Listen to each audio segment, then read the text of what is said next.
Excuse, बहाने कितने भी बनवा लो, किसी पे भी कम नहीं होने। जिससे पूछोगे भाई ये क्यों नहीं हुआ, बहाना बिल्कुल तैयार है।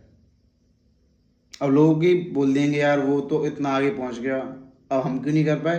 एक्सक्यूज है ना उसके लिए हम पे कि हम इसलिए नहीं कर पाए थे। अरे उसे एक्सक्यूज को छोड़ो, वो तो जो हो गया सो हो गया, अब कुछ करो। बहाने कब तक सुनाते रहोगे, कोई बहाने सुनने के लिए नहीं बैठा तुम्हारे, बस एक ही चीज़ के लिए बैठा है, तुम्हें सुनाने के लिए, ना कि तुम्हारे बहाने सुनने के लिए।